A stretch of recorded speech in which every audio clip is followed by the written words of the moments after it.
دماغ سے گندے خیالات نکالنے کا عمل۔ حضرت علی رضی اللہ عنہ نے فرمایا، ایک شخص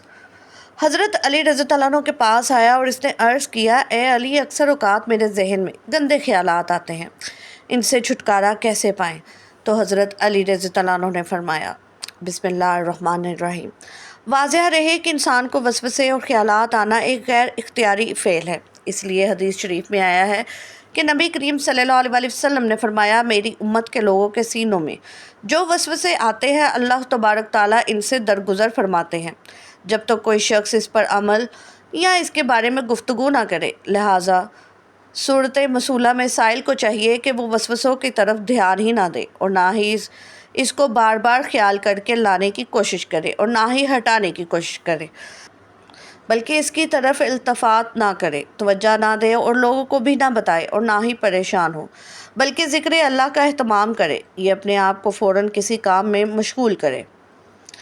آمنت باللہ و رسولہ لا حول ولا قوۃ الا باللہ، اور استغفار کے پڑھنے کا اہتمام کرے۔ حضرت ابو ہریرہ رضی اللہ عنہ سے روایت ہے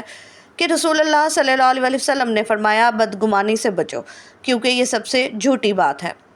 اللہ رب العزت نے سورۃ بقرہ میں فرمایا، جو کچھ آسمانوں اور زمین میں ہے سب اللہ ہی کا ہے، اور اگر تم ان باتوں کو ظاہر کرو گے جو تمہارے نفسوں میں ہے یا ان باتوں کو چھپاؤ گے تو اللہ تعالیٰ تم سے ان کا حساب لے گا، پھر جسے چاہے گا بخش دے گا اور جسے چاہے گا عذاب دے گا، اور اللہ ہر چیز پر قدرت رکھنے والا ہے۔ اس آیت کے سیاق و سباق کو مد نظر رکھا جائے تو یہ بات بخوبی واضح ہو جاتی ہے کہ اس سے پہلے اللہ تعالیٰ نے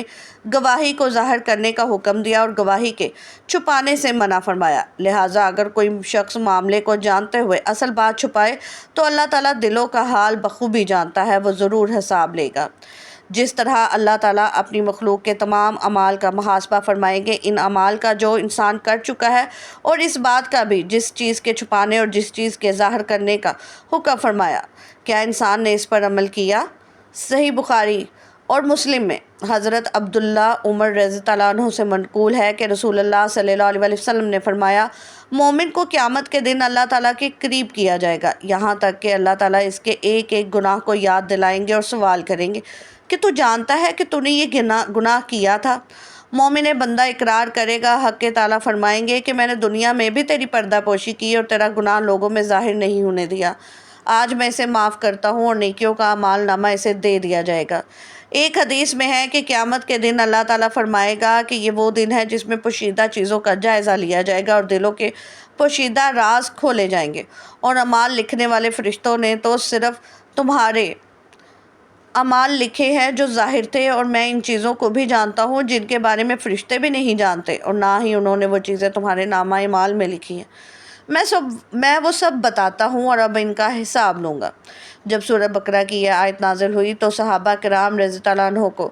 بڑی فکر ہوئی کہ دل میں پتہ نہیں کیا کیا خیالات آتے ہیں، اگر ان کا حساب ہونے لگا تو پھر نجات کیسے ہوگی؟ صحابہ کرام نے اس بارے میں رسول اللہ صلی اللہ علیہ وسلم سے دریافت کیا کہ آپ نے فرمایا، جو کچھ اللہ تعالیٰ نے فرمایا ہے اسے سن لو اور اس کی اطاعت کرو اور مان لو۔ پھر قرآن مجید کا یہ جملہ نازل ہوا، یعنی اللہ تعالیٰ کسی شخص کو اس کی قدرت سے زائد تکلیف نہیں دیتا، لہٰذا اس بارے میں بڑی واضح بات ذہن میں رکھنی چاہیے کہ انسان کی فطرت ہی ایسی ہے، اگر اس کے ذہن میں کوئی خیال آئے تو اس کو روکا نہیں جا سکتا، لہٰذا جب انسان خیالات کے خود بخود آنے پر قدرت نہیں رکھتا تو اللہ تعالیٰ اس پر مواخذہ بھی نہیں فرمائیں گے۔ یہ بات بھی پیش نظر ہے کہ ایک ہی خیالات کا آنا،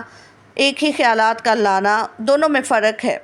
واضح فرق ہے۔ خیالات آ جائیں ان کے روکنے پر تو قدرت نہیں، لیکن خیالات لانے پر یا نہ لانے پر تو انسان قادر ہے، لہٰذا اگر کوئی جان بوجھ کر برے خیالات کو ذہن میں لائے تو اس پر پکڑ ہوگی، جیسے تکبر کا خیال، حسد، بغض، کینہ، دشمنی، لالچ، دوسرے گناہوں کا خیال لانا اور ذہن میں سے جگہ دینا، یہ برا ہے۔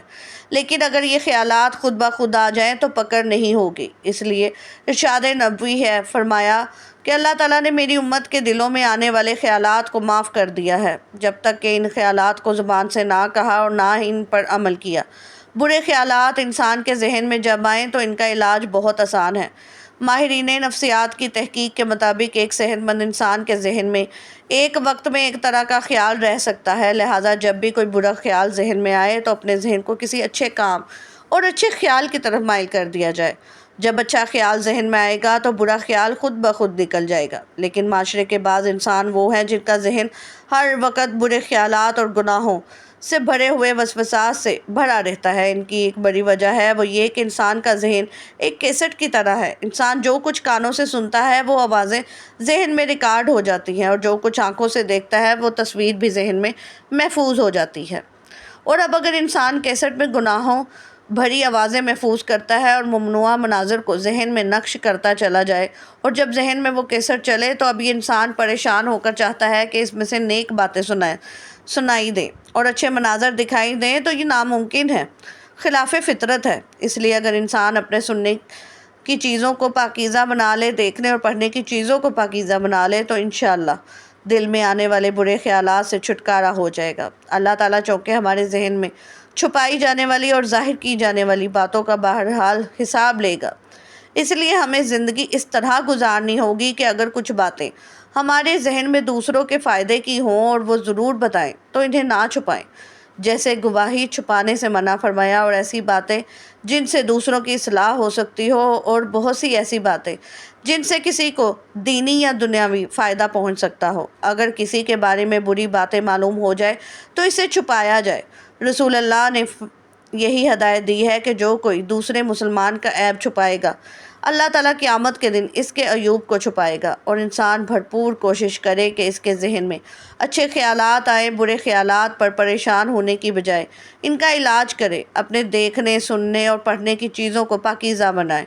اس لیے کہ اللہ رب العزت دل میں چھپے اور ظاہر کی جانے والی چیزوں کا حساب لے گا۔ اس بات کا پختہ یقین رکھنے والے شخص یقیناً دنیا اور آخرت میں کامیاب انسان شمار ہوگا، اور معاشرے میں ایک تندرست ذہن رکھنے والا انسان شمار ہوگا۔